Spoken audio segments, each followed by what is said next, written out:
Just breath. That's wing 7. It's called Dragon's Breath. How you feeling?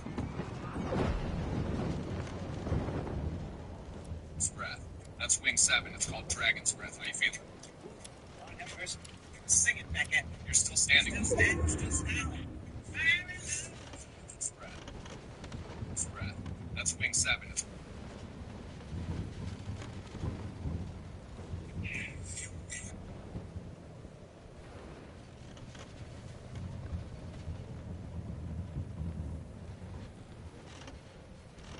breath. That's wing.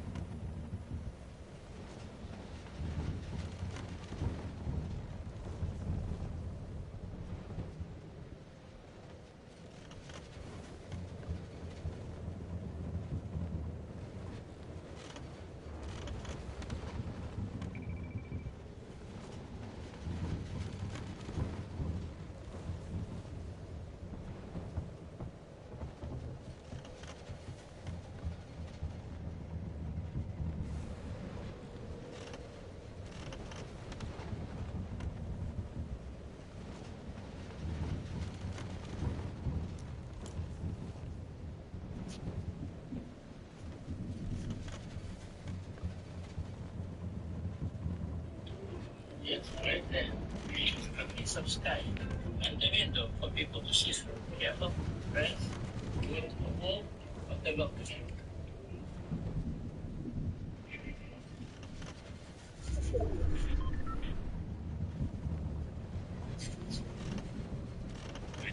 That was not in the job description.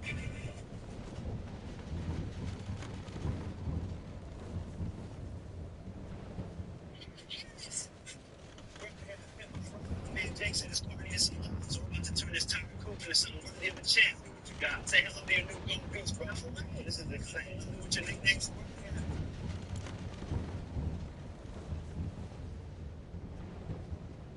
Mr. President, that's Los Calaveras wing. Number 7 on the board. How we feeling? Well, my friend, it tastes like freedom. A little like a house fire. You're sweating, sir. Trust but verify. I'll verify with some milk. All right, here.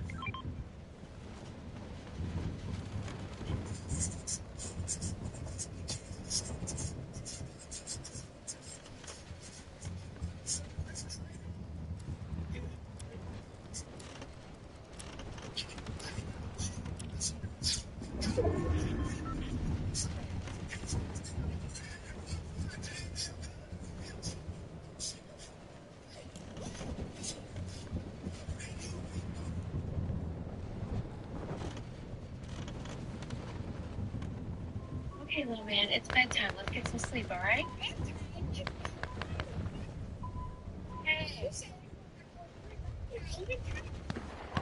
Okay, little man, it's bedtime. Let's get.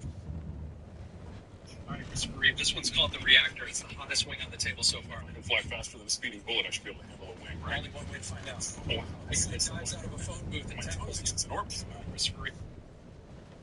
Yeah, stake $200 on the line. What is the chemical symbol for gold? AU. That's it.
Good job.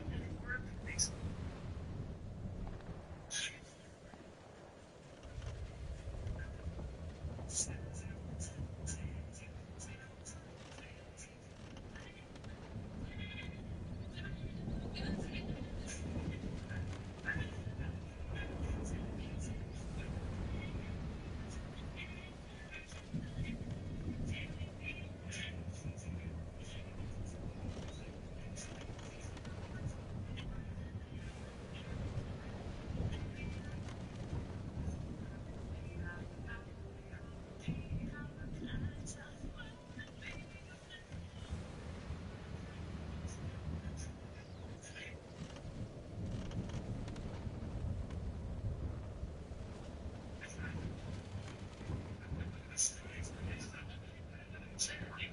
This place undetected.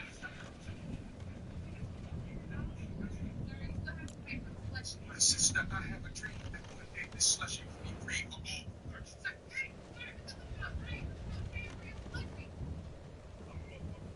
Watch this. Oh no, my ass. My ass. Point to the air. Somebody to these guys. They're sprinting off with the cold. Hey, bring that back. I've never seen anything like this. Two men in black suits just stole one.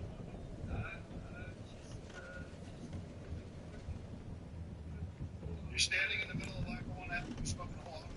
You're on the floor.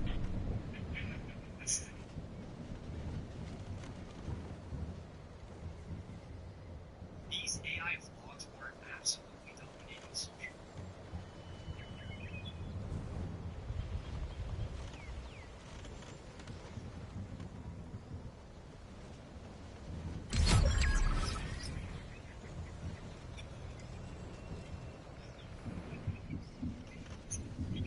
Even though Gears of War 2 came out in 2008, 17 years ago, changed blanks. I went through the game and found a ton of interactions, details, and glitches that I don't think you will. Just like I did for the reloaded video, I spent a lot of time squinting my eyes, restarting checkpoints for testing, and trying not to go to armies to reward myself after every discovery. And there you have played it once or multiple times. Here are 10 things you probably didn't know about Gears of War 2. Number 1. During the boss fight with Scourge in the Royal Palace, you can win the chainsaw door with a Nasher, with a little trick. Now typically the fight will have Scourge run at you where you are meant to use your Lancer to. But if you have either the Nasher or Stun Pistol equipped, Marcus will try to duel, but instead you'll instantly go into this unique death animation.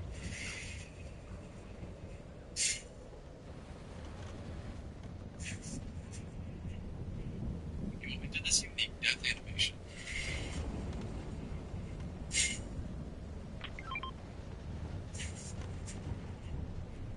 However, at the very beginning of the fight, if you immediately dodge roll backwards, you'll get just enough time to swap to a different weapon, and the game will still think you have the Lancer out by default.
between his legs and stays there floating even as he climbs back up the ladder.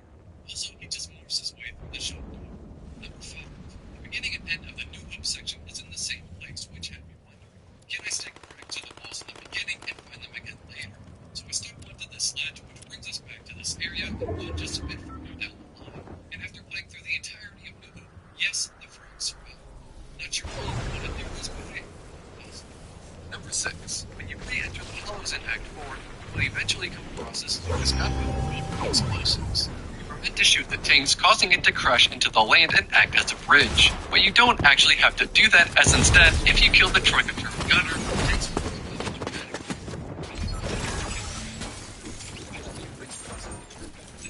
in turn, the boat to blow itself up again.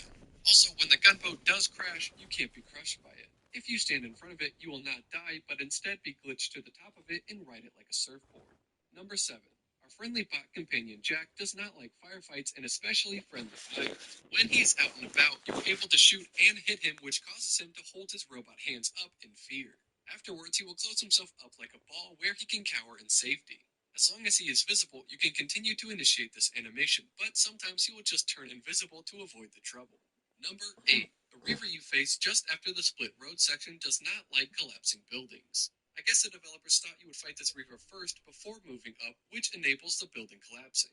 However, the building falling will make the reaver fly away, making for an easy fight. If you do it fast enough, the reaver won't even land, but if it does, running up far enough will cause the reaver to take off and fly away. Number 9. In Jacinto, during Acts 1 and 5, we can find manhole covers in the streets. Taking a closer look, we can find non-English words reading Mulhouse Canalisation. This is actually French. Mulhouse is a city in France, and Canalisation translates to pipeline. So I guess we were never in Jacinto, somehow we made our way to France. Number 10. The indicator lights on weapons actually tells you how the weapon got there. You'll notice when we or any of our squad mates use weapons, the lights will be blue, and when Locust use weapons, they will glow orange. But when you kill a Locust and their weapon drops, it will instantly change to blue. However, weapons can also be found laying on the ground for you to pick up. These weapons will have no indicator lights turned on, and will only turn blue when you equip them. The only exception I could find is the bolt-talk pistol, as it will sometimes drop with the orange light on, but will still change to blue when we equip it. With that, let me know down in the comments if you knew any of these 10 things. If you made it this far, consider leaving a like and Yo, what's up, guys? I got a crazy pair in the mail this morning. I got an insane deal on it. I'm going to show you guys exactly where we picked it up at and how much we paid. But first, let me show you. Howdy, my totally two-year gamers, and we are back for another ranking video. Now, today's ranking video is going to be on Gears of War. The Gears of War series is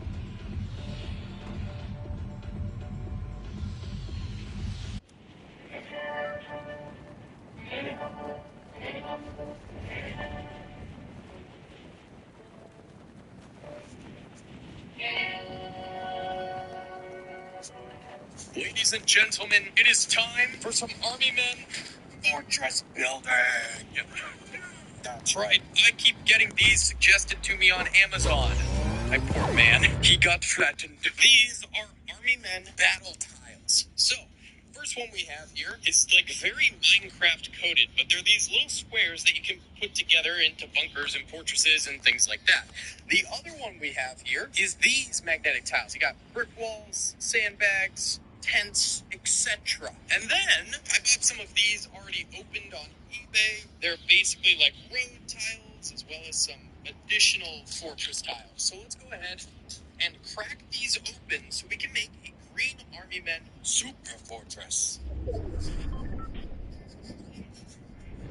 Okay, we've got our fortress building blocks all set up and ready here. Quite a stack. Now, I want this to be a Green Army Men fortress, so we're going to be using a collection of our more realistic Green Army Men to man the walls here. Not going to use the really poorly molded fake ones. I wish we could use our Korean War BMC Toys ones. However, they do not match up to the size of standard Army Men, so our options would be just way too limited. So let me go ahead and start.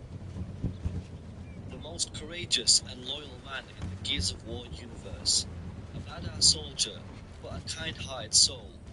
This was for one scientist decided to play God, giving rise to the Locust. Dr. Niles sent some legend that I could experiments aimed at curing rust lung, a crippling illness caused by prolonged exposure to the energy source emulsion. At first, only miners were affected, but it turned out to be contagious. Children of emulsion miners afflicted with rust lung became the subjects of Dr. Sampson's experiments. Creating a serum using DNA from subterranean creatures, Dr. Sampson injected the children, transforming them into the ferocious sires. Due to his results, Dr. Sampson got to work on a new project, creating genetically enhanced soldiers, something like the sires but manageable and capable of reproduction. Among the miners' children was one little girl who had immunity to rust lung. Combining her stem cells with the sire's DNA, Dr. Sampson succeeded in creating the first locust called the matriarch.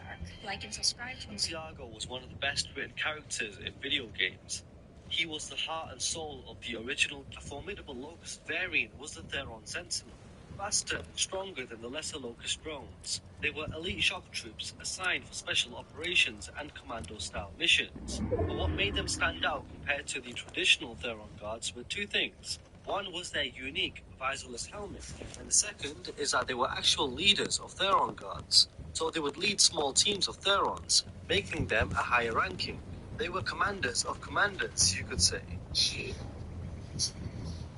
A formidable locust variant was the Theron Sentinel, faster and stronger than the lesser locust drones. They were elite shock troops assigned for special operations and commando-style missions. But what I made can't the move. trilogy? He had lost everything he lived for. He had lost everything. Evil crimes committed by women in the UK. He loved, and eventually, he had lost himself. The world's longest concert will last 639 years. In 1987, avant-garde composer John Cage wrote a song called As Slow as Possible for the organ. A well-maintained organ could sound indefinitely, so one was specially built for the performance. It began... Always, I'm your Stabs, and I apologize if this is a bit of an emotional one, because this is the slow demise of Dom Santiago.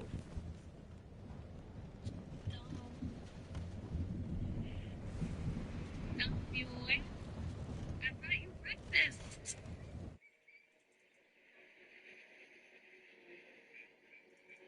The kids are at my mother's, so we got the whole day to ourselves. What? Are you awake? No. No.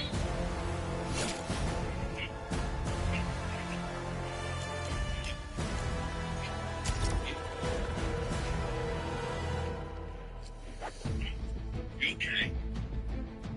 Tell me we are going to be boyfriend. Hate to tell you, but we are.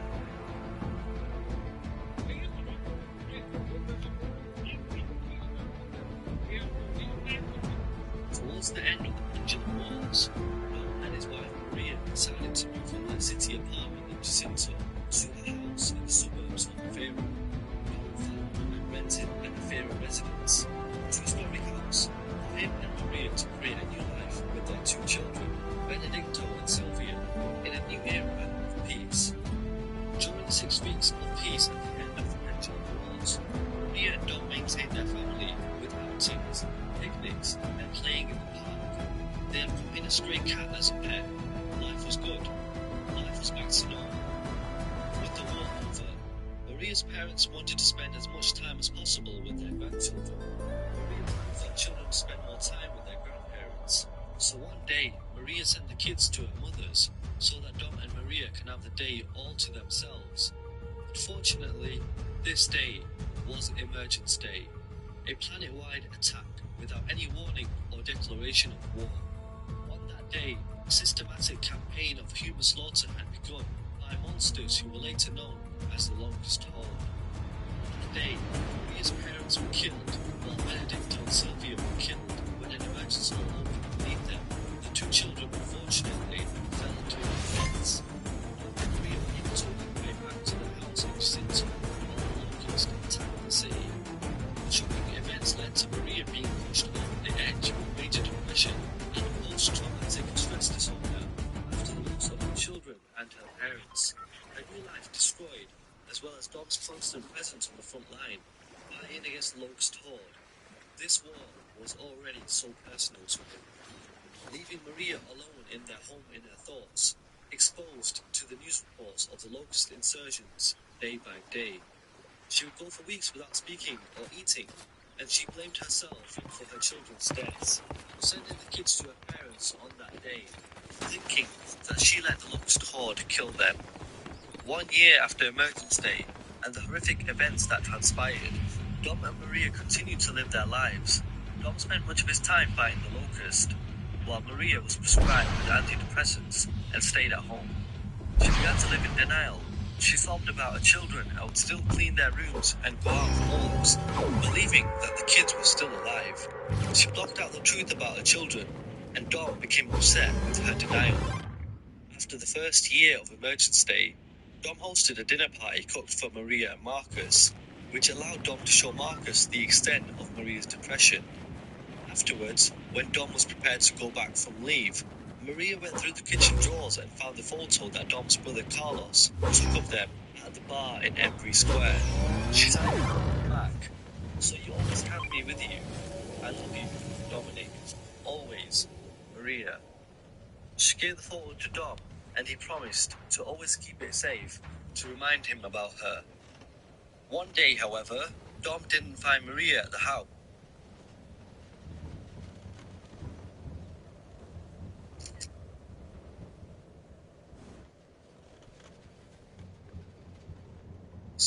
Adam Phoenix had her escorted to the Phoenix estate for her own safety a couple of days before the planned hammer strike on Sarah. As of course Adam Phoenix, along with a select few others, knew of the Cogs counterattack in advance. Even during the hammer strikes, Maria risked her own life to go outside to see her kids again, believing that her children were still alive. 4 years after Emergence Day, after the years of grief and depression, Maria left Jacinto and vanished. Dom was absolutely devastated. This, along with the loss of his children on E-Day, made the war with the Locust Horde deeply personal. Dom always focused on the job at hand against the Locust, but he would ensure that he looked everywhere for Maria. He always kept their photo with him throughout. In 15 AE, Dom was getting conflicting reports on Maria, including a sighting at Jacinto Med, but Anya, after doing extensive searching, told Dom that this was not the case. There's gotta be another lead or something, right? I'm sorry, Dom. That's it. I'm sorry. Damn it! Not again! My phone's through again!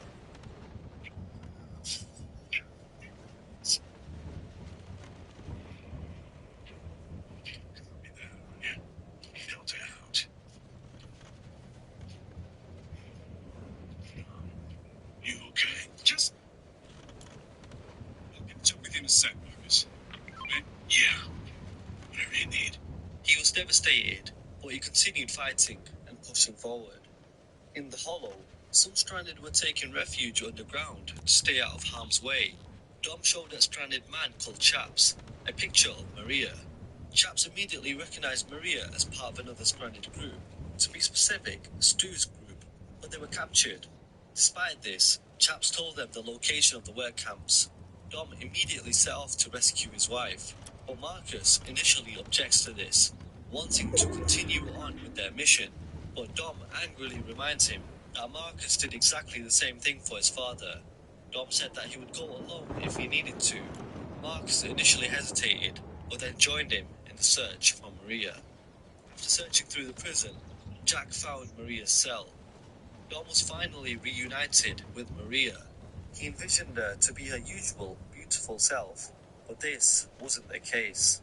She was in a tortured and lobotomized state, initially distraught and unsure how to help Maria, but Marcus allowed Dom privacy so he could do what he needed to do. Damn it, it's me, Dominic! It's Dominic! Marcus, I don't know what to do. I don't know what to do, man. She...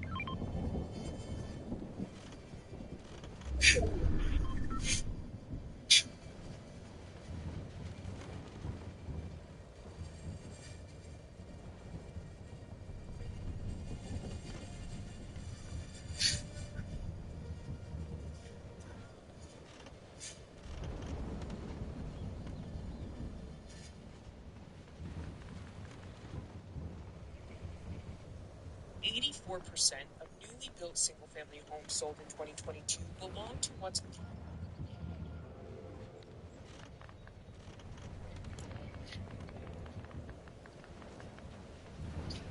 I'm sorry about Maria, but she's in a better place now. You did what you had to do.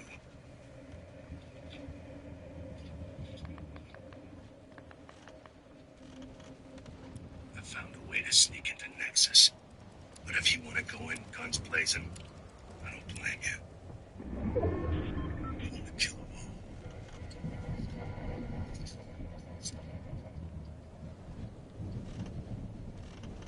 Maria's death took an emotional toll on Dom, causing him to lose his optimistic personality, growing a more cold, pessimistic outlook on life.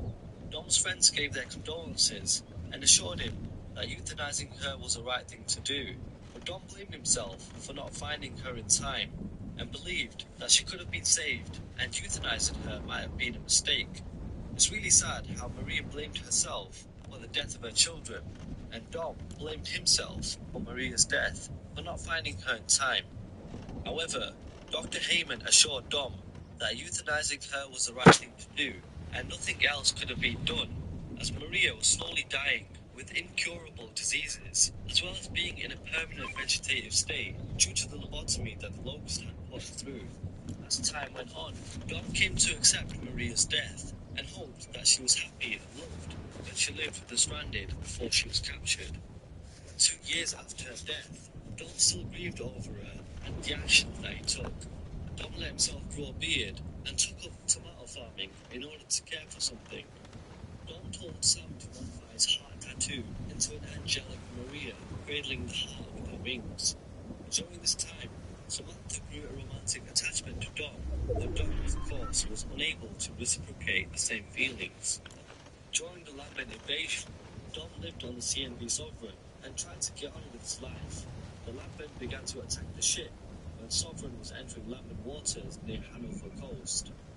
Dom was reluctant to leaving his crops and radishes, as if they were his family. He was concerned for the well-being of his tomatoes and crops. After being tasked to get a submarine from the Endeavour Naval Shipyard to Azora, Dom suggested that they should get fuel from Mercy or Char. Sam was concerned about Dom suggesting going to Maria's hometown in Mercy. Although emotionally broken, Dom assured her that he could handle it and they needed the fuel. So when they arrived in Mercy, Dom began to remember Maria and visited the Flores family grave.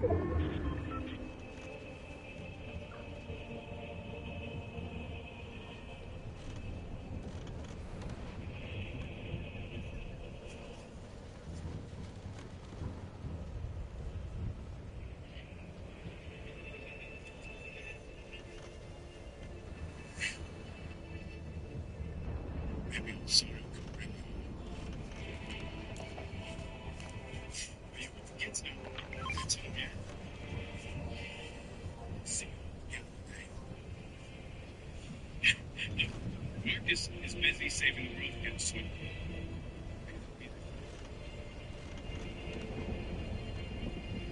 Speak to us.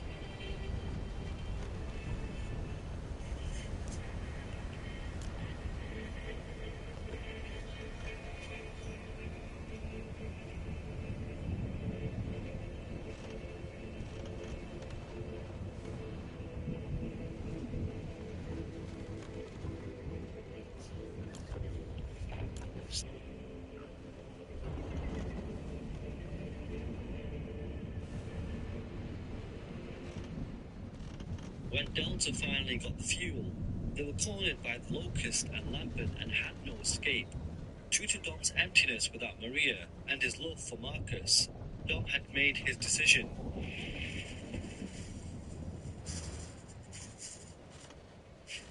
I discovered after helping 2 years of this bus finally is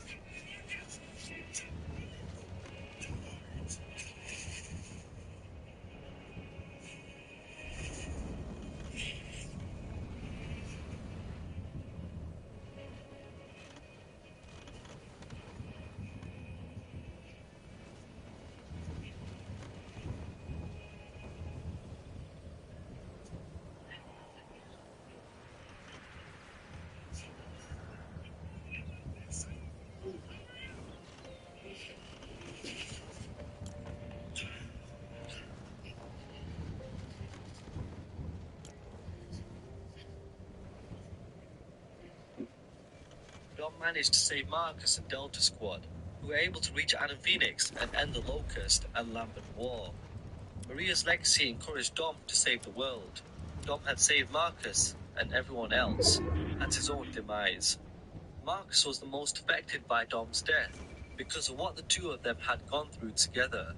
But his death had a profound effect on everyone.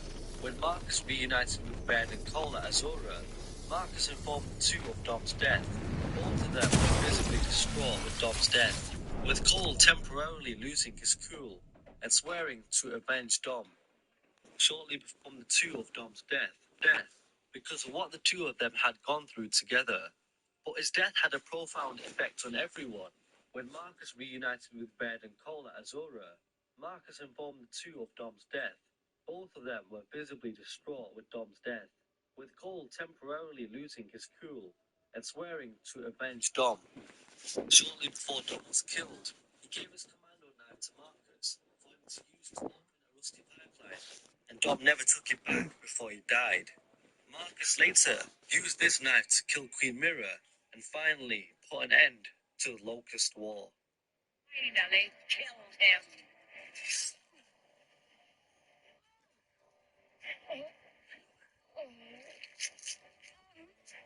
It's from Dom. Everyone else you killed, you bitch.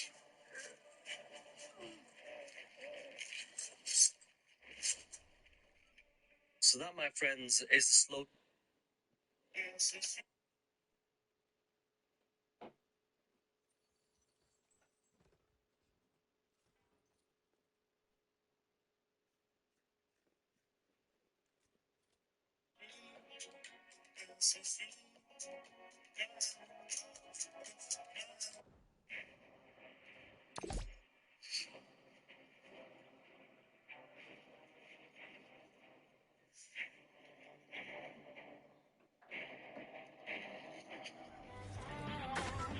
The body armor worn by Gear soldiers of the Coalition of Order governments are some of the most unique armor sets and designs in any form of media.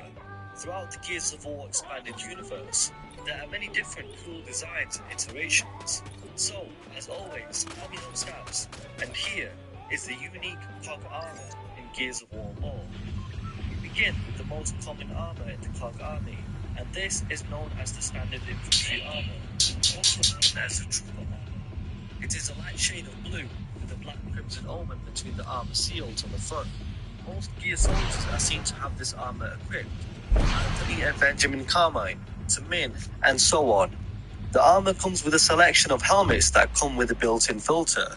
While the helmets are standard issue, many Gears chose not to wear them as some felt that the optics hindered their field of view, or they found the helmet to be a nuisance altogether.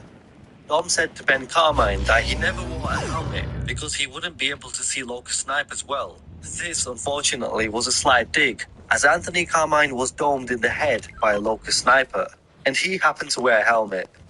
The armor, though, is so strong and thick that multiple shots from an assault rifle give only bruises to the wearer. And the torso part of the armor is more heavily armored than the rest of the body, offering decent protection to vital organs, but not sacrificing mobility by bogging down the limbs. Then there's the cadet armor, which is usually worn by newly enlisted Gears. This set lacks the shoulder pads normally found in the more common trooper variety, and is overall more lightweight and flexible. The reason for this is to better accommodate Gears in training, so they can get used to working around the much heavier and standard issue trooper armor.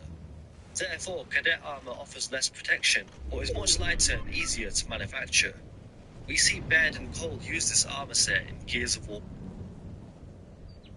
I used to think that treatment meant rearranging my entire life. Ophelia has changed.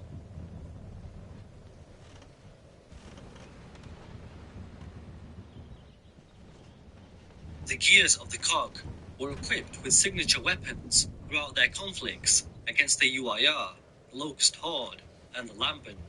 Many of their weapons were also stolen and used by the Locust Horde to wipe out many Gears.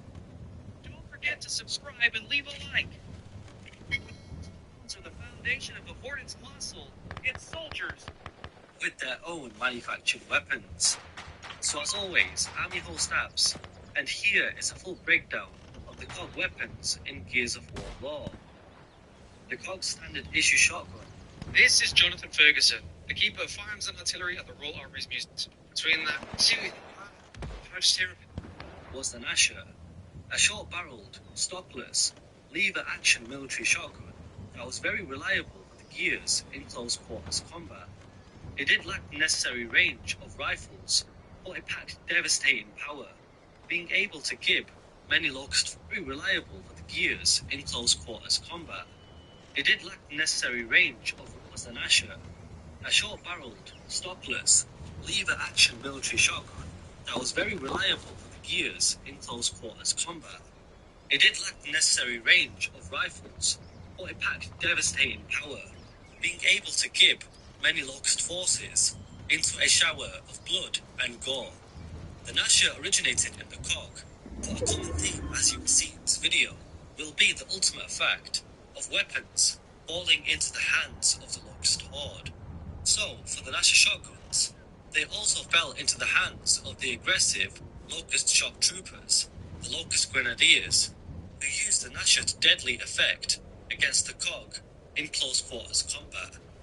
The Lancer Mark I, or also known as the Retro Lancer, this was the predecessor to the iconic Lancer Mark II that was equipped with a chainsaw bayonet. The Retro Lancer was the extremely powerful main assault rifle used by the COG against the UIR in the Pendulum Wars. The Retro Lancer was effective against the Indies, and therefore the weapon saw very few modifications during the war, since it was a reliable weapon in a wide range of climatic conditions. The bayonet was effective against human enemies, but as the Locust War commenced on Emergence Day, the Gears soon found out the hard way that their bayonets couldn't penetrate the Locusts' thick hides, causing the bayonet to deflect away or snap off as a whole. The Retro Lancer had a slower fire rate and massive recoil, with a low ammunition count, so this made the Gears very vulnerable in quick and violent close-quarter combat attacks from the Locust troops. In the words of Marcus Phoenix, "These blades are fucking useless. We need something that actually cuts these assholes." So this nicely leads us to the Lancer Mark II. Shortly after E-Day, during a battle, Ty Caliso improvised by using a nearby power saw to shred and kill a Locust soldier. So Marcus Phoenix discussed the idea with his father, Professor Adam Phoenix, and soon after, the Mark II Lancer assault rifle was developed, incorporating more accurate fire, less recoil, a reticle sight, and a devastating chainsaw bayonet, but at the cost of lower firepower compared to the Mark I. Therefore, the Retro Lancer was 90% completely phased out over a year later, and most COG battalions were outfitted with the new Lancer. Now, I'm not gonna lie, there is a slight bit of confusion with the Lancer Mark II's origins. Now, this is ultimately because of Gears of War Judgment, which took place during the destruction of Halvor Bay, only 6 weeks after Emergence Day.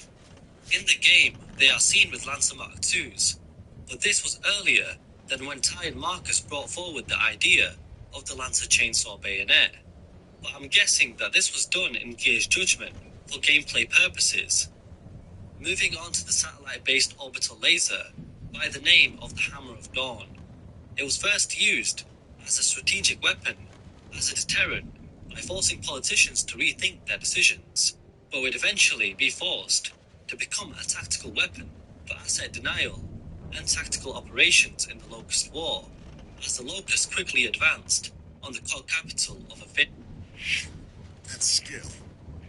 Innovation has always powered us. Hammer of Dawn counterattack burnt 90% of Sarah, killing almost every locust or human that was still on the surface and outside of Jacinto city limits.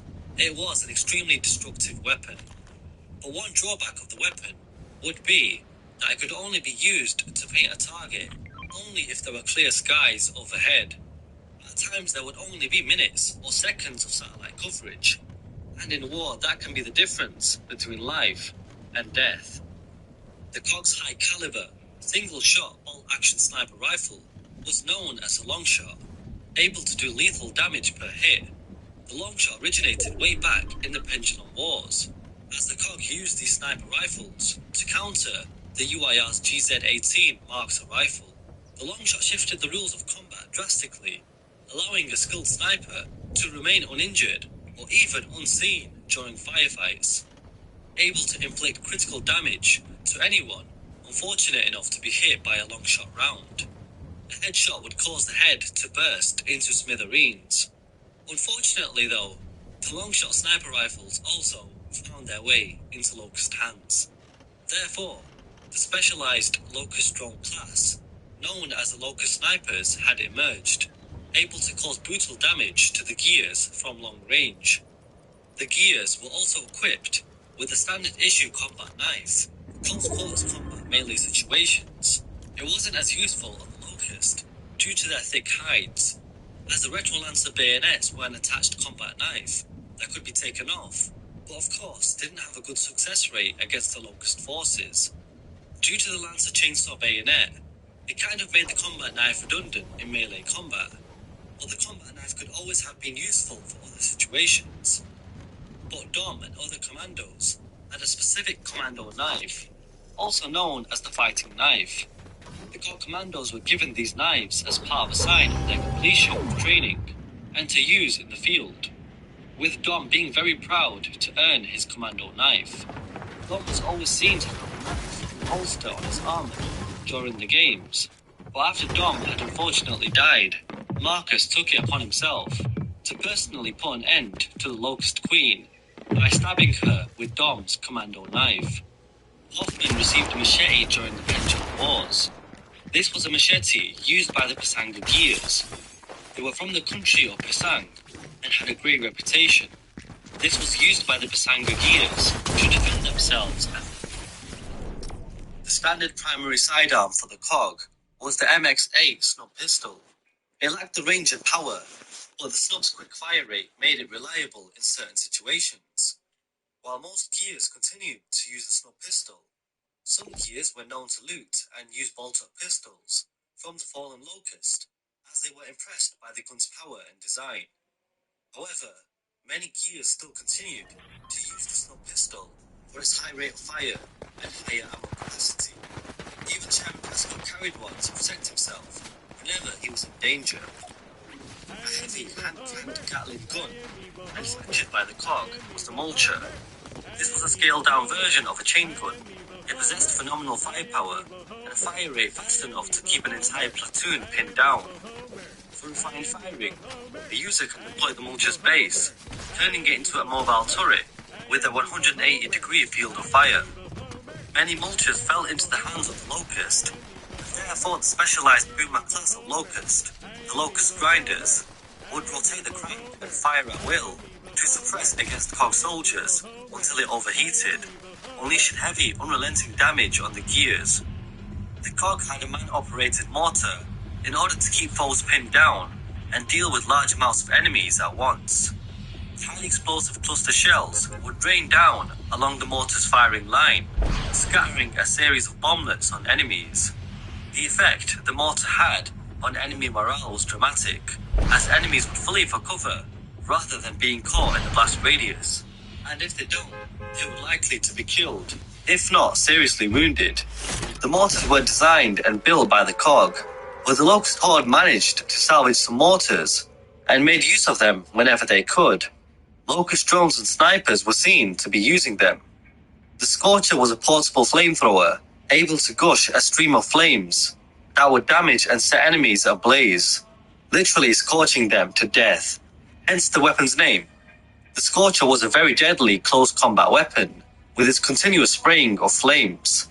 The Scorcher is also the most accurate weapon to blind fire, and has a psychological side effect of inducing fear and panic in enemies at close range. The Scorcher was also compatible with a backpack fuel tank that increased the fuel capacity, but this would be vulnerable to damage due to their flammability and would explode if it was lit up with gunfire. The Scorcher weapons that found their way into Locust hands led to the specialized classes of flame drones, flame grenadiers, and even flame boomers. These units wore specialized helmets and backpack fuel tanks.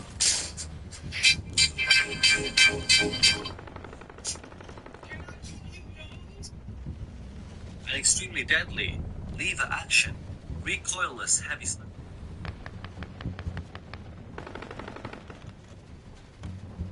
The rifle was the one-shot. It had an incredible range and was known for its prominent laser sight and lethality. One round from this gun was able to explode larger locust units, like the Reavers and Maulers, and turn them into a shower of blood and gore. The weapon really did live up to its name. The Locusts were also eventually able to use this devastating weapon, but the only problem with this weapon is that it had a long reload time, and the visible laser while aiming could always give away the operator's position, giving the opposition a window of opportunity to return fire and kill the operator. Next, we have the sawed-off shotgun, a double-barreled, lethal shotgun that packed enough power to kill multiple enemies, or even larger enemies at point-blank range, with a single shot. This was due to it being able to fire both barrels simultaneously. Now, it was only mainly effective at point-blank range. Unfortunately, the sawed-off shotgun had a painfully slow reload time, and therefore would leave the operator very vulnerable during this time. The cog had the mounted, heavy Gatling gun, known as a chain gun. It was usually seen on vehicles. However, it could also be used as a stationary emplacement gun on fortifications or defense. Because of the gun's size and mass, it was far too big to be moved by any soldier. Therefore, whenever not on a vehicle, it was a mounted defensive gun. But the cog had a slower rate of fire autocannon by the name of the twin-barrel turret, installed for defensive purposes, and it used two barrels that alternated shots to allow them to cool, and each barrel received its own separate belt of ammunition. After a prolonged period of firing, it became temporarily inoperable while it cooled down, and this turret was actually used by both the COG and the UIR. The Gears also used RPGs in the Pendulum Wars, used in a variety of ways to cause heavy amounts of damage, including being used as anti-vehicle weapons. Another Gatling gun used by the Gears was the Vulcan. Now this was an extremely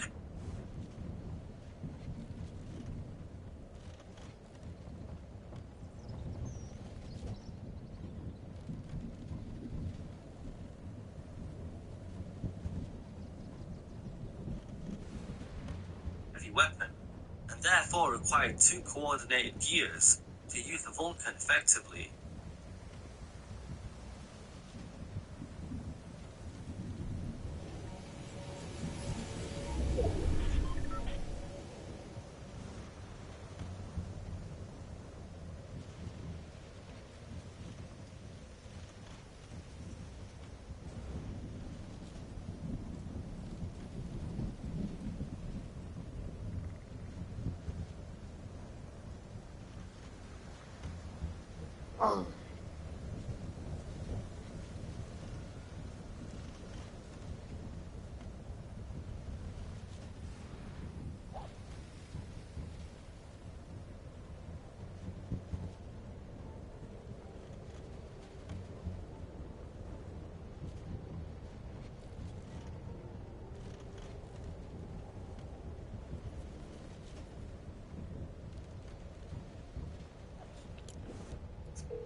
Okay.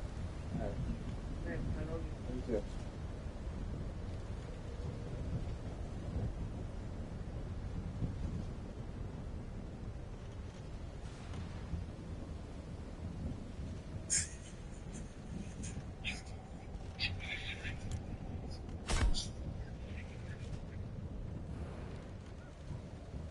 These are the 5 reptiles with the worst tempers. Number 1,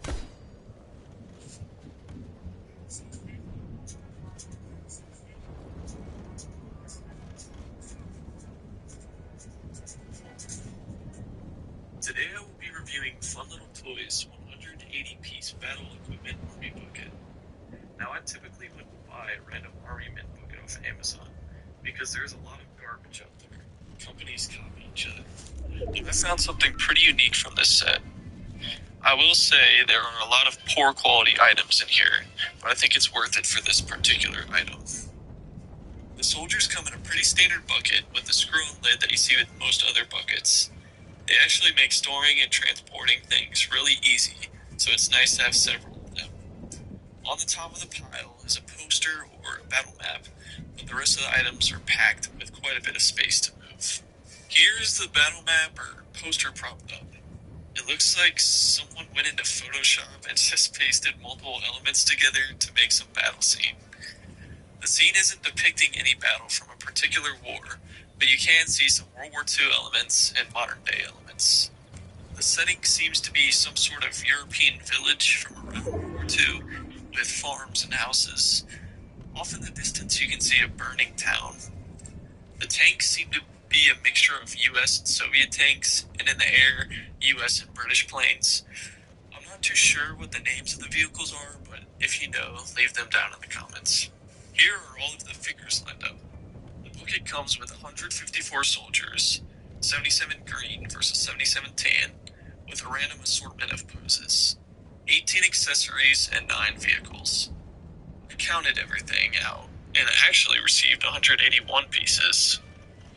The accessories include 6 sandbag walls, 6 barbed wire fences, 4 buildable walls we've seen before, and 2 flags painted green with their bases. Alright, let's get a closer look at the poses.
The soldiers that come in this set are straight rip-offs of matchboxes, World War II, German, Afrika Korps, and infantry.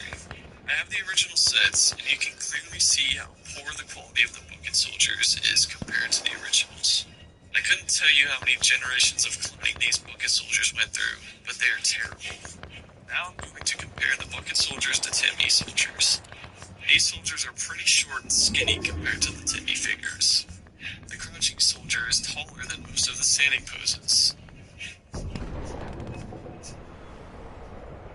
The tank is really nice coming from this set. The chassis is larger than the chassis of the Timmy tank. The turret is also really unique. I'm not sure what real-life tank it's supposed to represent, but if you know, leave me a comment. Most of the vehicles have this silly decal all over, and in my opinion, is unnecessary. I was able to scrape the decal off with a knife, and the tank looks so much better.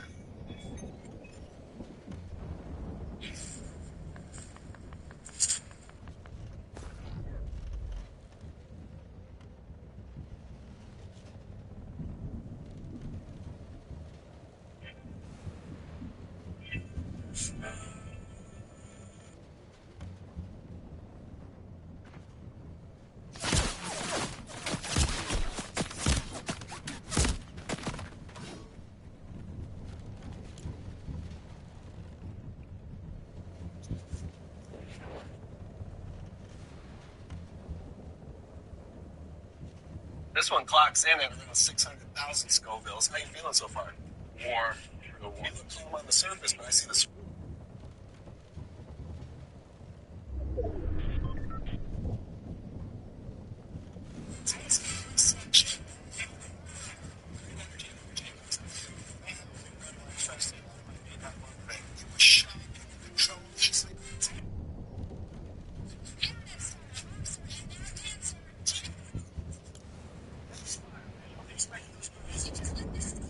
Thank you. I had so much fun. I appreciate y'all. That was fire, man. Nobody expected those moves. I walk the midnight road, my heart is the drum. Every step I promise that the morning's gonna come. And I'm still rolling on. I walk the midnight road, my heart is the drum. Every step I promise that the morning's gonna come. And I'm still rolling on.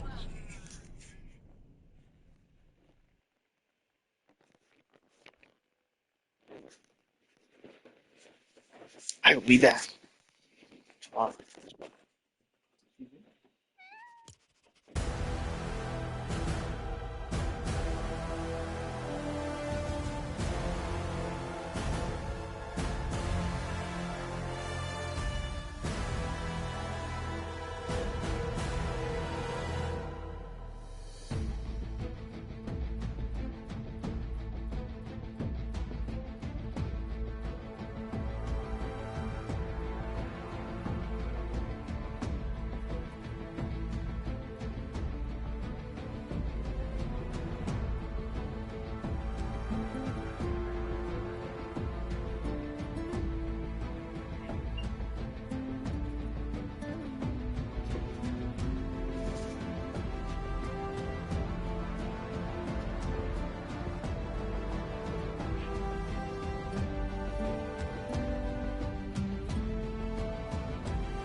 Here you go, Chester.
All right, here goes nothing. That's the one, champ of pain. Okay. Yeah, that's sneaky. Creeps. Give it 3 seconds. Woo! 3 seconds just passed, man. That thing is in the fourth quarter already. Welcome to overtime.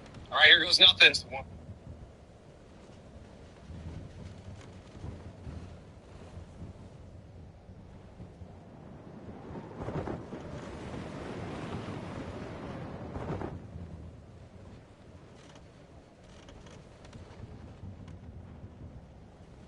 All right, here goes nothing. That's the one, champ of pain. Okay. Yeah, that's sneaky. Creeps. Give it 3 seconds. Woo! 3 seconds just passed, man. That thing is in the.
Okay, this next one is called Scorpion.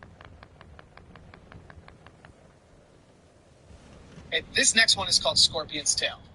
It starts sweet, but it hits like a sandstorm. You ready? I have faced storms before. All right, let's see.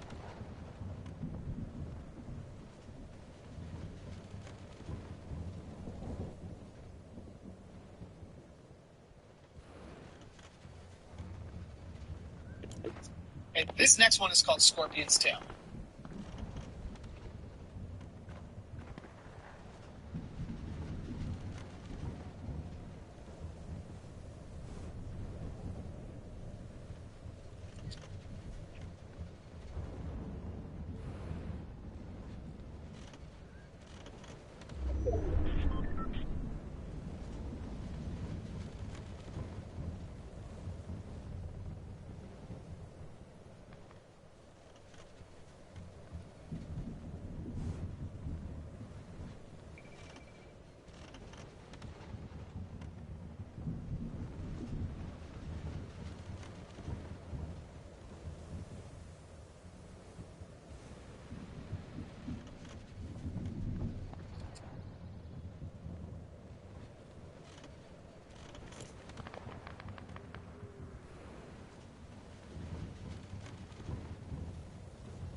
All right, it was nothing.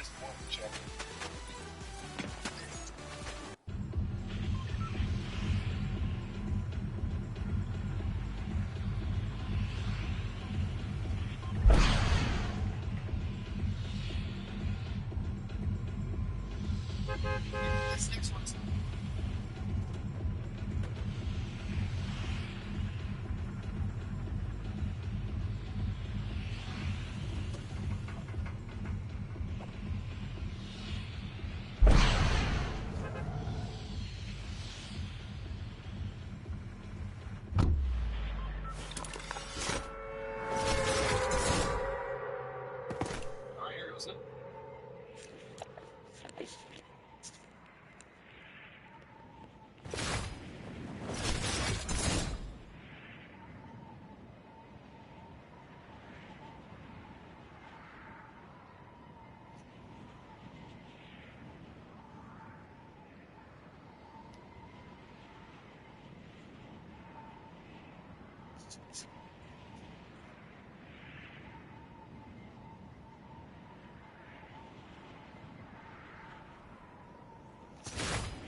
All right, little man. It's late. Game on. Lights out. Bedtime. Hand it over. Excuse me. All right, little man. It's late. Game off. Lights.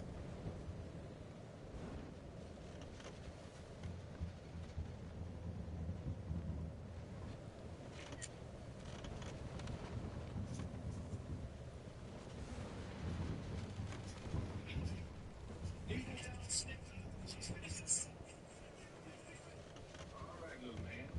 It's late. Game off. Lights out. Bedtime. Hand it over.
Conqueror invites you to his castle for shakes stacked like treasure and fries seasoned.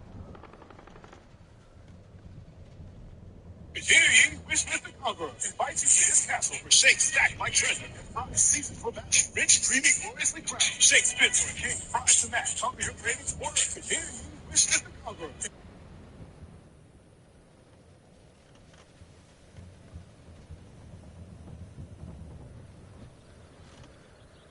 Conquer your hunger.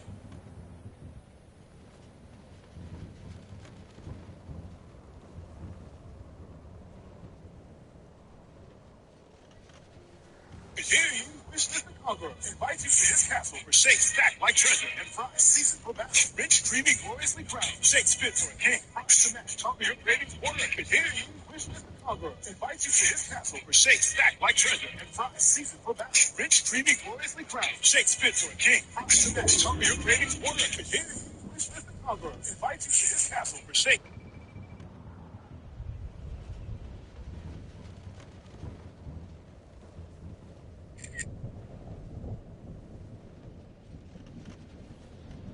Folks, Harry S. Truman here. You know me from plain speaking. Now meet my not so plain dog.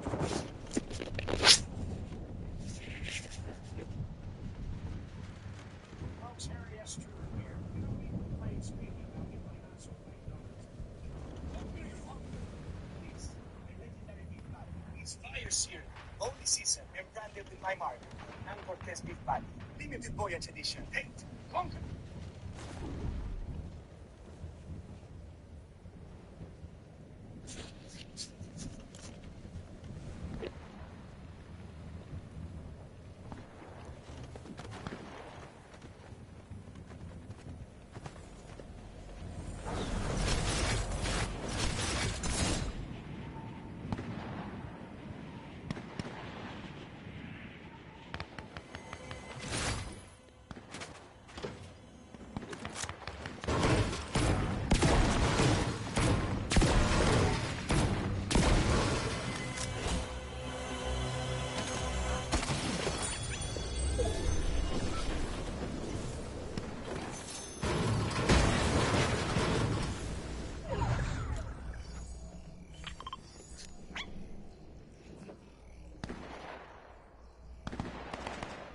TikTok is pushing the new.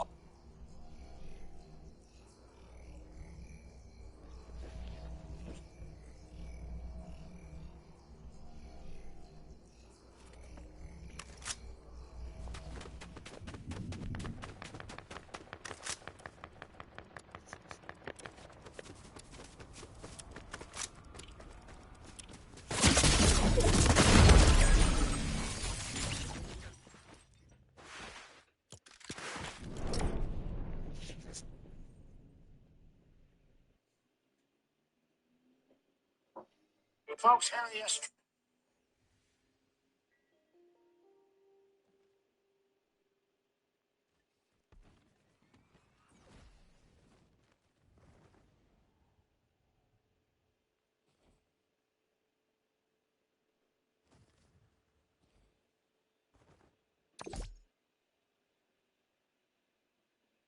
Conquer.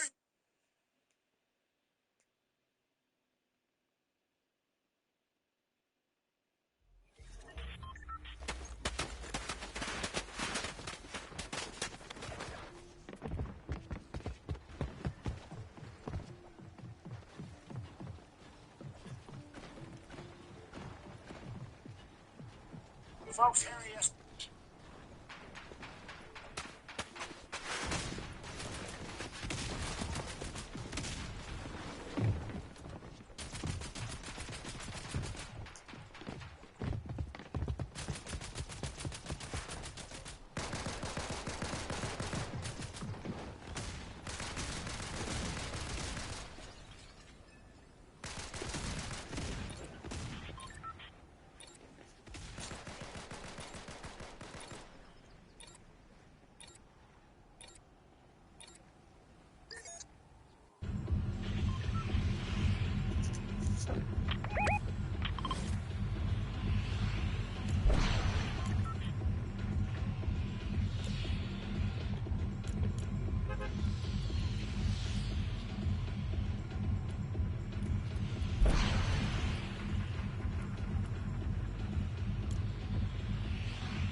Is here on the wish list of Conqueror. Invite you to his castle for shakes stacked like treasure and fries seasoned for battle. Rich, creamy, gloriously crowned shakes. Is here on the wish list of Conqueror. Invite you to his castle for shakes stacked.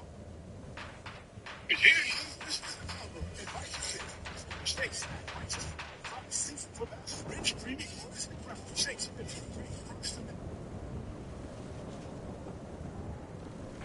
Is here on the wish list of Conqueror. Invite you to his castle for shakes stacked like treasure and fries seasoned for battle. Rich, creamy, gloriously crowned shakes.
That's Cinderella. I don't. No, no, it's not. No.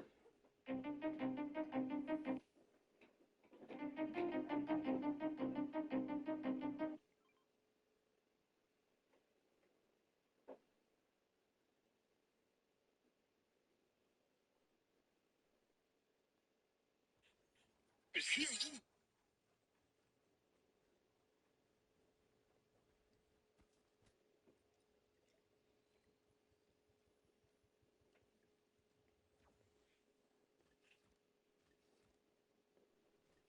If you sneeze while eating, sometimes the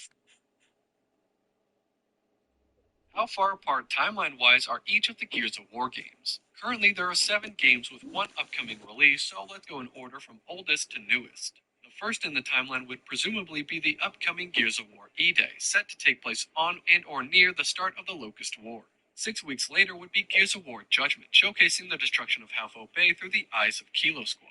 Then, about 1 year and 7 months later, would be Gears Tactics, telling the story of Gabe Diaz as he deals with the Hammer of Dawn strikes and the assassination of Wukong. We then jump 12 years and 8 months into the future to 14 AE with the original Gears of War. Marcus Phoenix is released from prison, joins Delta Squad, and completes a light mass offensive. 6 months later would be Gears of War 2, which shows Operation Hollow Storm as humanity takes the fight to the Locust Hollows. Then we jump 2 years and 7 months to 17 AE, where Delta Squad journeys to Azure at the head of Phoenix and the Locust War with the emotional countermeasure. Then Gears of War 4 is set 25 years later in 42 AE, revealing the Locust survived and evolved into the newest War species. Lastly, Gears 5 takes place 4 months later in the same year with some additional time jumps in-game. So I'm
Hands on the wheel, sir. You're being detained. Put this thing in park right now.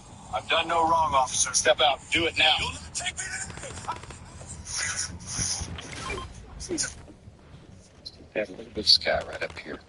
Well, let it drift wherever it wants to. I don't believe I was expecting a painting on his face today.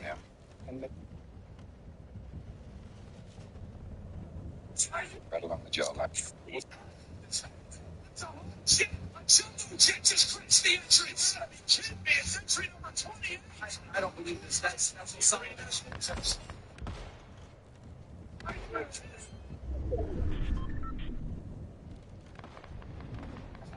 From Bigfoot Feed. What is that? This spring, You can move? You're alive? discover an unexpected friendship. You're my best friend, even if you're kind of gross. Sticky Sock. The fastest. Great. You need to tell the world.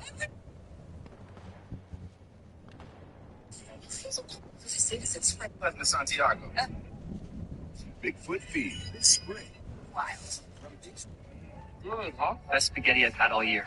That? Check back on you. Small. Maybe it's time to get a job? I'm escaping the Matrix. From Bigfoot Feed Animation. Oh. That's a good thought. It's a story about cracking open more than just nuts. The nut. This spring. You got this. Real swirl. So, you're in the Trying me? Tell. Forgot to tell you. surprising.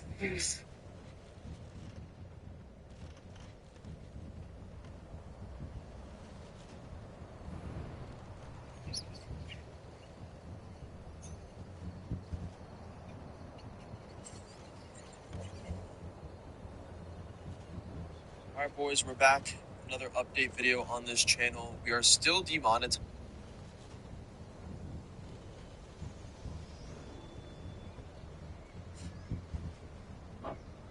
Moms, we flat. Disney presents Fact. Story of facts. Moms, I like girls. Excuse me, did you just fucking like girls? Go ahead and walk a straight line for me, sir. It's just water, I swear. Sir? Magnificent photo. Hello to McNix, straight from the back.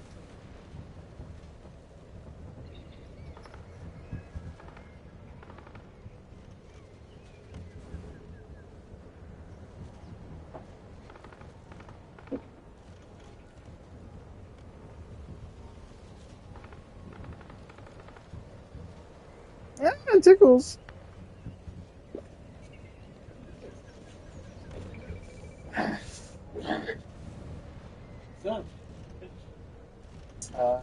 It's a mutated antlerfish from The Simpsons.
like this, and Beluga, the YouTuber, was revealed to look like this just a couple of years ago.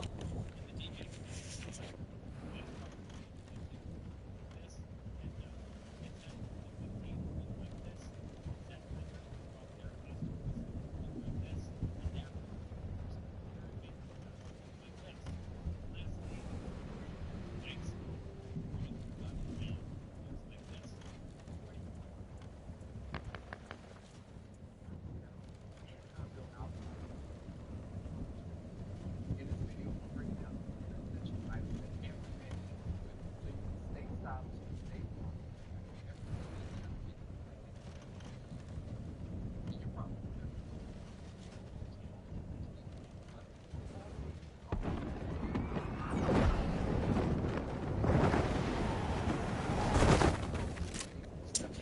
Just throw on their clothes, and the guys actually fits. And bro, it shows. And I'll be honest with you, it's not just about buying clothes.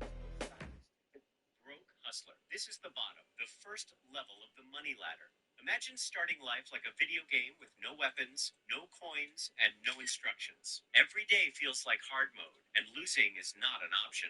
When you're broke, every dollar is a battle. You work whatever jobs you can.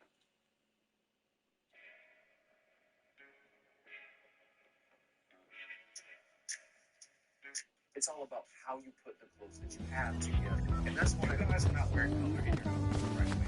That's all right. I'm going to give you a lot of recommendations for winners that any man can do. One is going to be blue and green. Since blue is trustworthy and green is balancing, they're an excellent combination to put together to make an impression of anyone. Number two is going to be cream, rust, and chocolate. Since all three of these colors are from the same family, they look even better together. It's like you're putting together orange and brown colors. Number three is going to be baby blue, cream, and gray. This is one of those unusual combinations because the baby blue representing the winter and the cream and the gray complementing the outfit because they're neutrals. Number four is going to be olive, black, and tan. Olive and black is a classic winter combination. When you put tan in there, you stand out in any colors. And then number five is going to be burgundy, white, gray, and black. These will stand out in very popular colors. So it's always going to be the centerpiece of the house. And then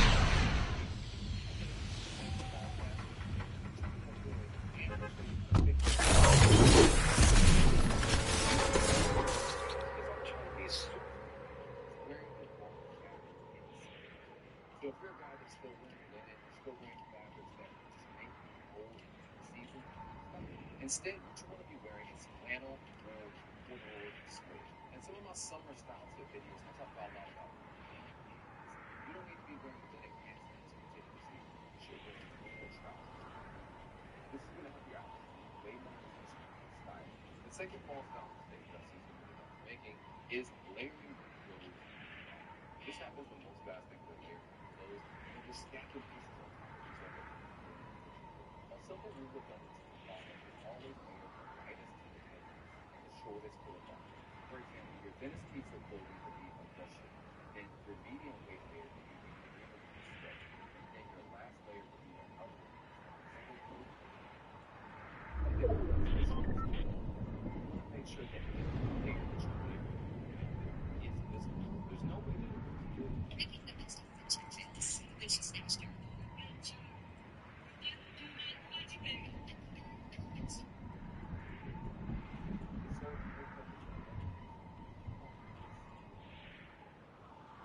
The job market is hungry for cyber and IT talent and expected to stay that way, which means it might be a smart time to think about it.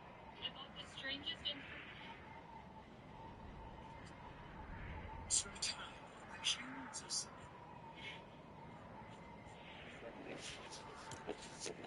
Style. Number three, if you checked out my fashion trends for fall and winter's video, then you already know that it's a huge mistake to wear colors out of season. Think about wearing earth tone colors like brown, camel, olive, rust, navy, and cream. Now, to make this tangible and easy for you, there's three different ways that you can wear fall colors for the season. Sabre Engineering Assault Soldier, 1943-1945. Basic uniform, M43 gymnast Yorka and Charivari pants. Sapogi Kurza main high boots. Amoeba suit, pants, and upper part. Also used by scouts and snipers. Basic equipment belt system. Wire cutter. Sen or Stalnoy Nagutnik 42 steel breastplate. SSH helmet. The famous famous PPS H-41. We're ready to go. Or Stalnoy, also used by scouts and snipers. Basic equipment belt system. Wire cutter. Ascent or Stalnoy 942 steel breastplate. SSH-40 steel helmet. The famous PPS H-40. We're ready to go. Statement.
Could going to church be the step that brings you closer to God?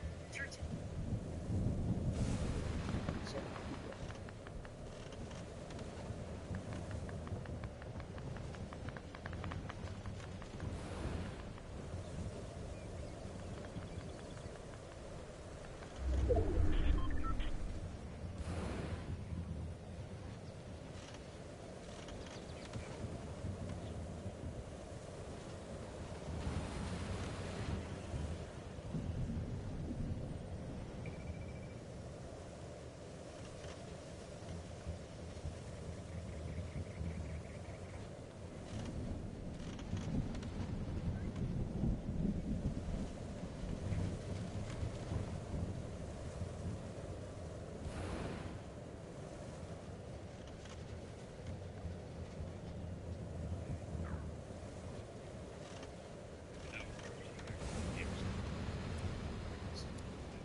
training though, and he's having some fun. So the next day, Dave begged Minnie to train him, and she agrees. For his first assignment, she tells him to hit her, and when he doesn't, she pimp slaps his ass a couple times. She then spinning back kicks him to the ground, and this goes on for a while. Every day for the next 3 weeks, she has Dave training to not be a little dweeb, and after a while, he actually starts getting good.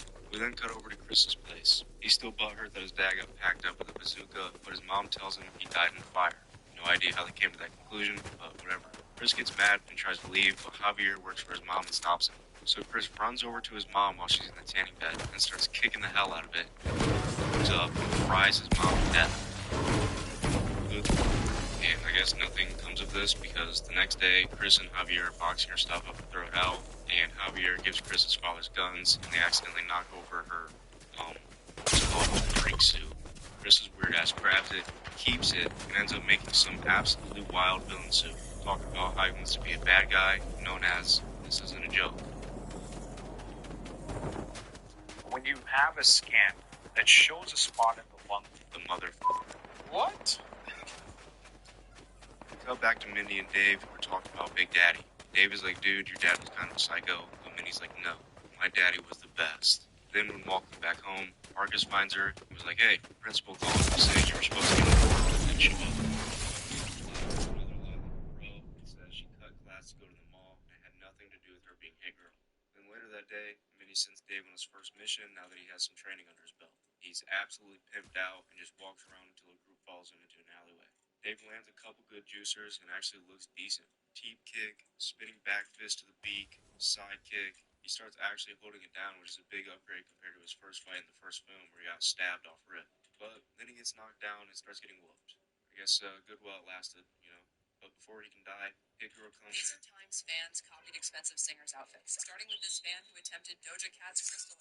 So my team has just put on the first coat of red. I'm currently glitter and painted. So I may have done a thing. Now I don't know how to undo the thing. I'm covered in over 30,000 individual stones.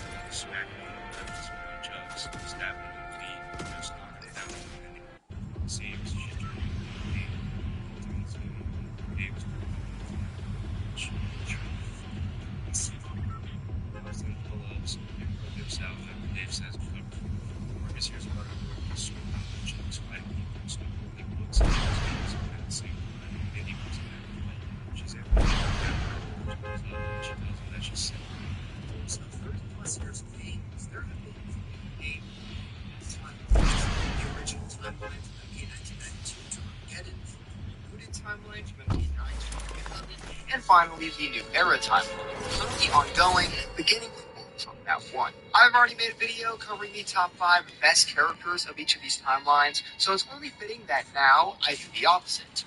Hello, my fellow Wannabes, and welcome to the top 5 worst characters of each Mortal Kombat timeline. The way I'll be judging who's the worst of each timeline is by seeing how much of a stain they are on the character's overall reputation and the timeline itself. Then I'll take into consideration how unengaging or underdeveloped they were as a character before getting into stuff like design, abilities, etc. So sit down, grab a snack, take a shot every time I say timeline. Don't do that, you will die. And let's dive right into the top 5 worst characters of the original timeline. Beginning with some honorable mentions, there's Kai. That's about all I have to say about him. There's No Face and Tajia, who are in Special Forces and probably deserve to be in the top 5, but since it's a spin-off game and these two would be really uninteresting to talk about, I left them. And finally, Cobra and Kira. It doesn't really get more.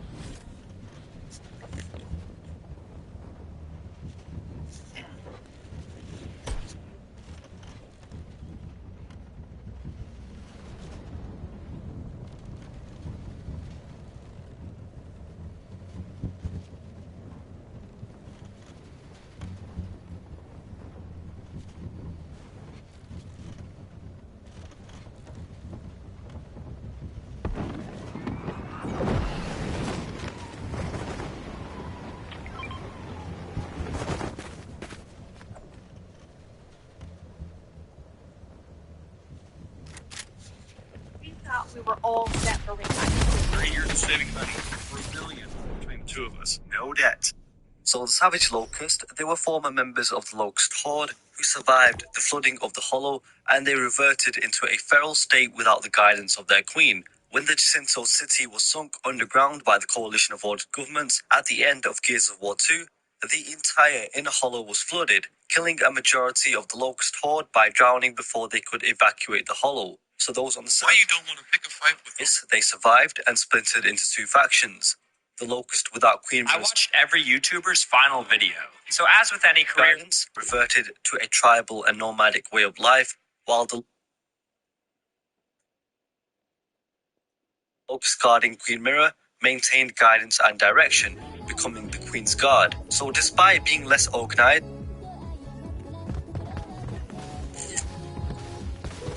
and without a hive mentality, the Savage Locust were just as dangerous as the Locust Horde or Queen's Guard, as they maintained hostility towards all humans. I'm your host Abs, and in this video I'm going to be breaking down the Savage Locust in full detail. So just before we start this video, if you could... Did you ever play the Gears of War 3 Beast game mode? It was and still is so fucking awesome, where you now play as the dangerous Locust Horde and take the fight to humanity.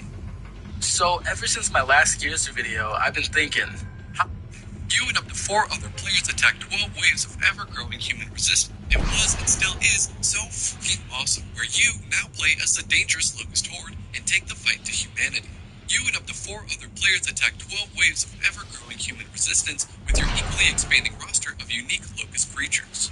I collabed with fellow YouTubers Mild Crisp and Extra Father, where we played this exciting game mode, each of us having a unique challenge we wanted to try on the hardest difficulty of Insane with just the 3 of us. I chose to limit our available roster, only being able to use the first 2 rows and the final 2 rows with all the strongest creatures being banned.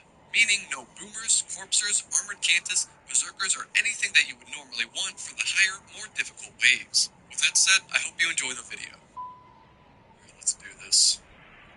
did you pull a butcher, bro? Yo, you're crazy. Got him. What is that? 1. What is that? 2. 3. Oh, yo, this dude's hungry. Oh. He's just... Did you guys see the enemies? I didn't see anybody. Yeah, I got $25 for effort. You can choose to raid the caravan, or you can choose to guard it. This is the game we're selling. They know my name. They know what I'm about. Execute!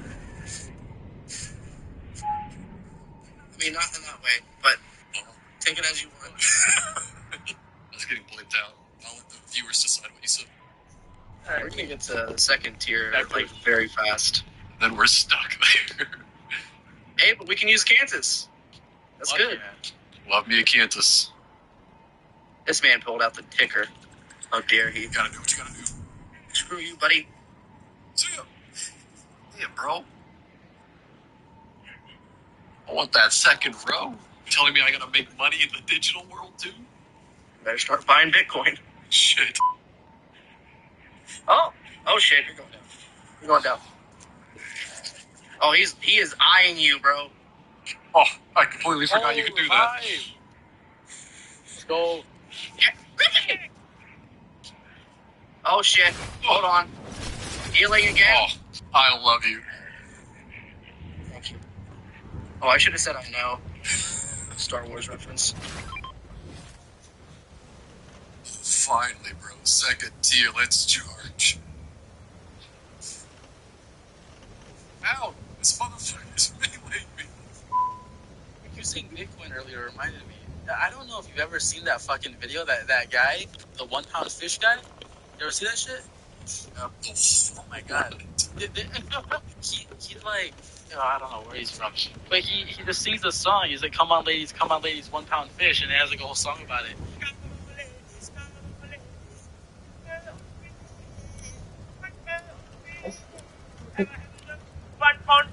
And literally, like, he like attends parties, like performing that song and shit like that. Has like music videos and shit performing that song. And he dropped the fucking 1 pound token. The fucking crypto. That's a fucking 1 pound rug pull, dude.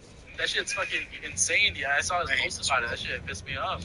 Holy shit, it's a scam, man. Damn. Like, what are they throwing at it? Was that like a mortar? Bazookas. They got everything. Oh, yeah, doesn't Anya has a mortar in this one. I don't remember her having a fucking mortar ever. Did she write like a checkout or something? Maybe I'm nuts.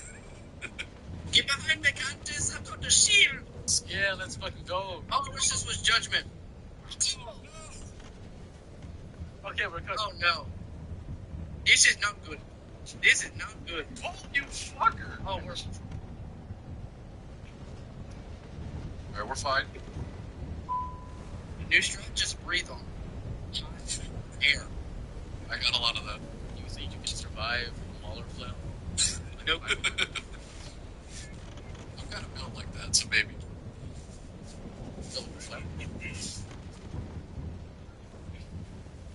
Damn.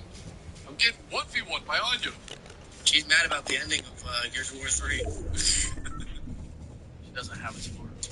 She doesn't have a score. Go. Oh, I can't hop over that. Don't worry. Oh, wait, we can't hop over. Go this way. Go this way. Go this way. Oh, yeah. Fuck you, Dizzy. I'm going in. Oh, watch out for the nades. Left. Are they hiding up there? Oh, shit. Oh, I hope not. I hope not. Oh, shit. I hope so. Wait. Run towards us. They are big. Run towards us. Oh, one's running. Let's go. Why do you do that? There had to be some like anime music playing this. He was straight FIFA.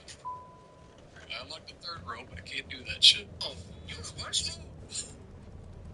Let's go. What the? Oh my god, it's Cole. Cole gets a full execution. Can't see. Jason's about to execute. He's gonna execute. Oh my god. My hero. Oh yeah, run towards us, buddy. Run towards us, big guy. Oh shit. How do I? Run through it. Wait. Run through this barrier. Get him. Oh, we.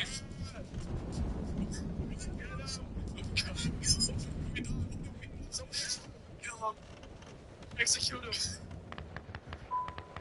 Oh well, They're about to get the hate. doing's not so bad.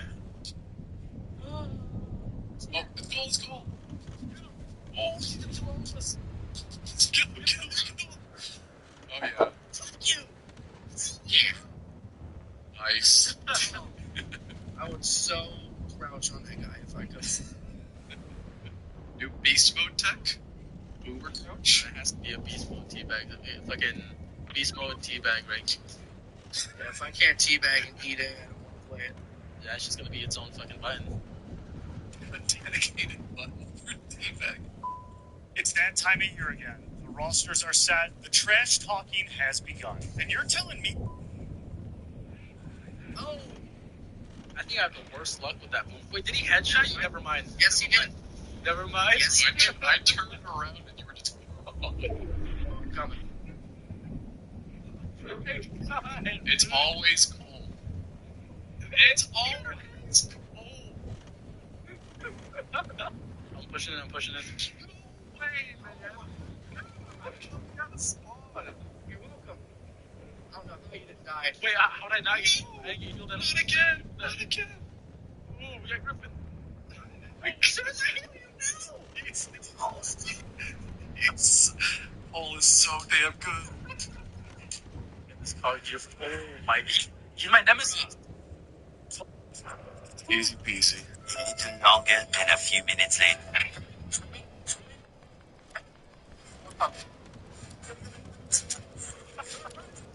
Cole is the G. Actually, I have the nemesis badge on him.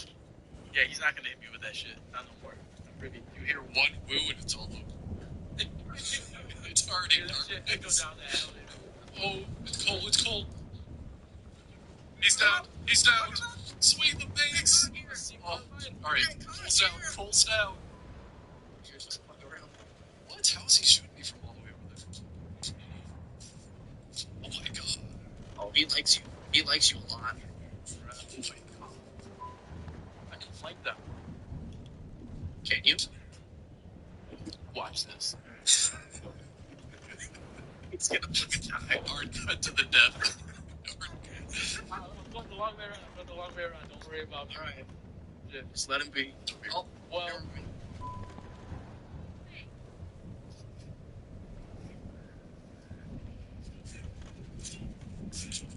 Oh yeah, got a fucking system here.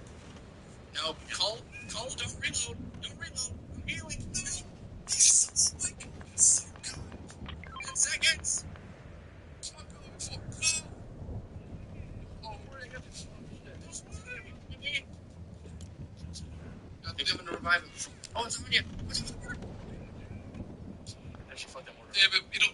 Oh, can I go the back way? No, they fucking blocked this part off too. Right here. I keep downing them. I didn't know. Yeah. Keep downing them. Close on this. Oh, he's chainsawing me. Pull on my body. Oh my god, man. Yo, that was my last band. Oh, no.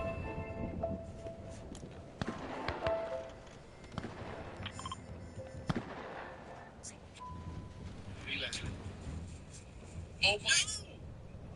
You even got cheats, son? Yo, I can Damn, I just don't give a fuck. He fucking ran around the corner to get you. Yo, you guys want a ticker? Send it. Send him in. I just want to fucking win. God, Let's go. I got comment down. Cole, give me the witness. Damn. Cole is. Oh my god, I swear to you. He's crazy. We got 3 kills, boys. Bear. Oh my god. I got Bear. Oh shit. Oh god. Oh my god. I was conflicted. I couldn't. It was either kill Bear or heal you guys. I had to let Bear live and you guys died. What the hell is that?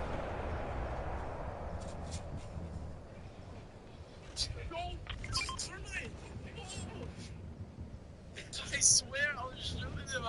The bullets in him. The crazy amounts.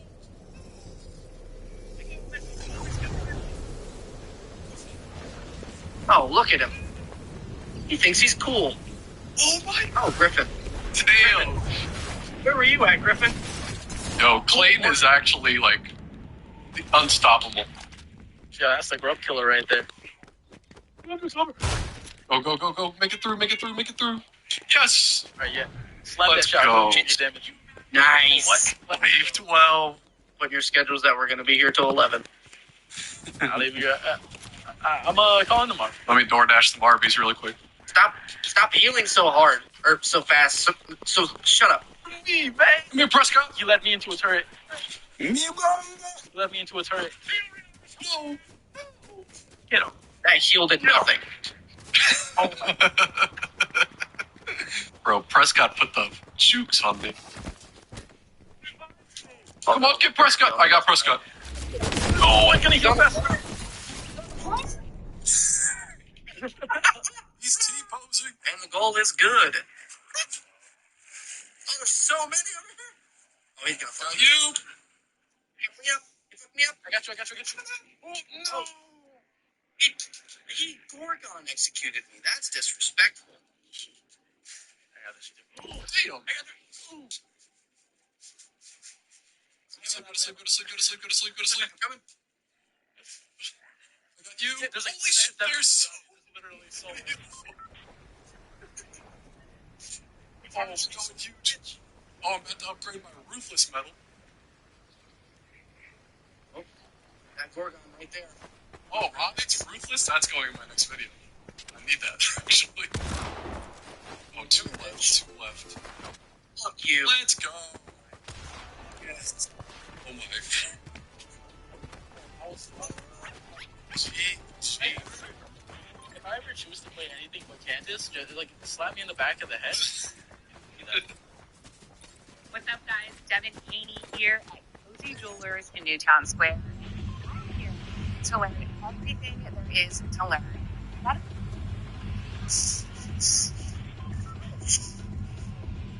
I'm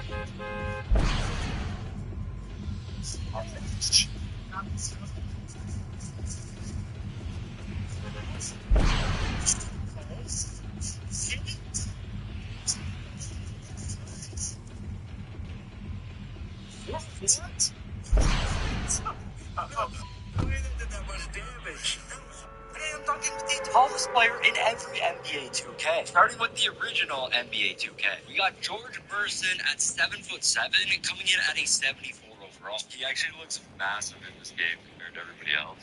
Let's back him down. Oh, I did not want to jump there. I want to dunk it with him. Back him down. There's no way.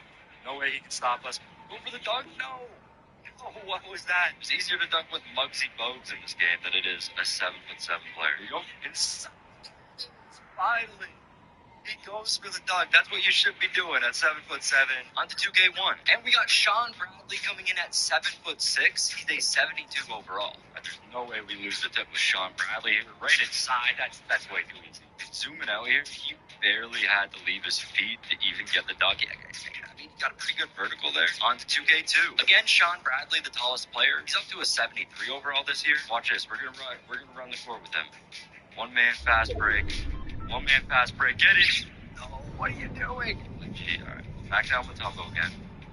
We spin around him. Here we go. And there it is. A massive dunk. Yo, this is a weird replay angle. This is kind of cool, though. The above view. We spin around him. And a huge slam. 2K3. Again, Sean Bradley, the tallest player. He's only a 60 overall in this game, though. It's been pretty easy to dunk with Sean Bradley so far. I don't think it's going to be much harder in this game. I mean, he's only a 60 overall. We just gotta...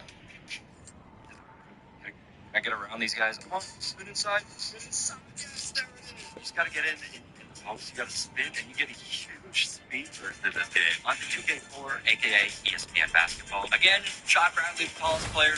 Again, only a 60. Bradley, no, we lost the ball. Oh, we didn't dunk it. I thought he was going to slam it there. Sean Bradley's just not very good is the problem. How is there still a guy on us? No, we lose the ball again. Oh, we got it. Yes, we got the dunk. I don't know what just happened there. We got the dunk. 2K5. So Yao Ming's in 2K5, but he's only listed at 7'5", so we can't use him. Because Sean Bradley is still in the game, listed at 7'6". He's 60. Oh, here we go. Inside. Come on. It's a Bradley again. Spence it down. Sean Bradley. Here we go. Yes. Yes, he actually dunked it. I thought he was about to go for a layup. Now, he was going up for it. We got the dunks, and we're just with Sean Bradley. Okay, 6. Yao Ming, the tallest player, 7'5". He's an 89 overall. In real life, Yao Ming's listed at 7'6", so I don't know why he's only 7'5" in these games. I'm just gonna get in the post here. I mean, Yao Ming's just... We lose the ball. Okay, get the pick and roll going with Yao Ming here. Come on, roll. No, that's the wrong guy. There we go. Easy dunk. Over like 2. Yeah, flex on them, yeah. We had 2 guys on the poster right there. His replay system's up. 2K7. Again, Yao Ming, the tallest player at 7'5", still an 89 overall. There we go. There we go. Yeah, and there it is. There's the dog getting hyped up again. And we don't get the replay again. I mean, we got one guy right here, which is pretty good. And we're on 2K8. Again, Yao Ming, the tallest player, 7'5", still 92 overall now. This thing to Yao. Let's see. We can get him in the post and just like...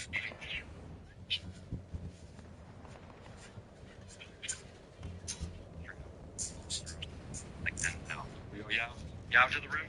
Come on. Slam it. No, he goes for the... We missed. Oh, we get fouled. Get right under the post. There we go. That's what I'm talking about. Hang on them a little bit. Again, no replay. 2K8, Yao. Man, this was a pretty nasty post array. Just right over him. Hang on the rim. And we're on to 2K9. Yao's still the tallest player. He's now 7'6" in the game though. And he's a 94 overall. Look at this. I want to see what dribble moves Yao has. Okay, these are awful. I don't know what that was. We scored. Oh, here we go. Wide open lane. We got the dunk with Yao. They give us the replay this year as well. Okay, 10. Yao's still the tallest player, but he's only an 83 overall now. Here we go. Last break.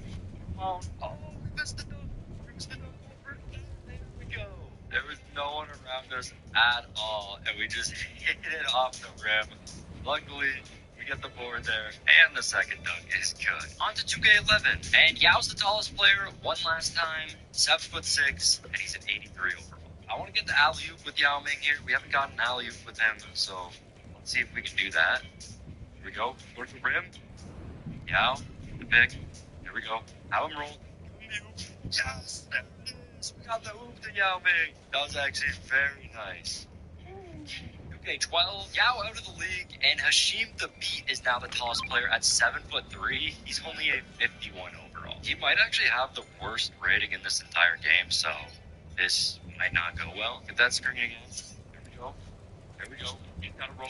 Give him the oop. No. Dunk it. No. Here we go. Hashim the Beat on the fast break. Come on, dunk it. Ah. There we go. Go to the rim. We're going to be able to get like a crazy alley-oop. That might have been our nicest dunk so far. Nice little alley-oop like it's nothing. 13, Hashim the Beat, again the tallest player, 7'3". He goes up to a 54 overall this year. He's too low of an overall that he's not even on the roster when you start the game. So I had to customize the roster just so we can play with him. I think the strategy is I'm just going to cherry pick with him, pass the ball to him, hope they miss. Now, there you go, get it, Tim. Oh, fast break. Fast break. We got to get a dunk here. Yes, dunk. The dunk intensity meter, we don't even get the replay for that. And we're on to 2K14. Unfortunately, Hashim the Beat, still the tallest player, 56 overall. Here we go. Going to the basket. No, I think the pick and roll might be the only way to do this. Here we go. Here we go. We actually did it. Here we go. Director's cut replay. Nice little pass inside and the dunk. That was a quick play. Okay, 15. Boban Marjanovic is the tallest player at 7'4". He's a 71 overall and on one of the EuroLeague teams. It's actually pretty cool when they have the EuroLeague teams in the game. This looks nothing like Boban. Post up. Up. Post up. One. No. Yes! No! There we go. Boban. Yes. Yes. Yes! I mean, like all these guys, he just barely had to jump here. Just go up, bang. Nice and easy when we get the fast break. 2K16, Sim Bhullar, the tallest player at 7'5", only a 69 overall. I'm glad we get to use the My Team GOAT in this video, though. Oh my gosh, look at that. He's too good. He is too good. That's the easiest dunk we've had all day. 2K17, Boban back to being the tallest player at 7'4". He's a 75 overall. All right, Boban, let's see what we got. Can you give me the oops? Yes. Yes, we can. Boban's OP. Oh, that was really easy. Get that dunk as well. 2K18, Boban the tallest player again. His height is down to 7'3" this year, and he's a 74 overall. Oh, okay. Boban, his dribble moves are very slow. These are so slow. William. Let's go up for the big dunk. Over Draymond. I thought Draymond's supposed to be a good defender. And Boban just puts him on a post there. 2K19, Boban the tallest player again at 7'3". He's a 75 overall. We get a poster over Aeon. That's too high. Patrick Beverly, you threw that way too high. Back him out. Here we go. Here's the dunk. Yes. Yes, we got the dunk. We're on to 2K3, and we got Porzingis as the tallest player at 7'3". It's an 87 overall. It should technically be Boban as the tallest player at 7'4".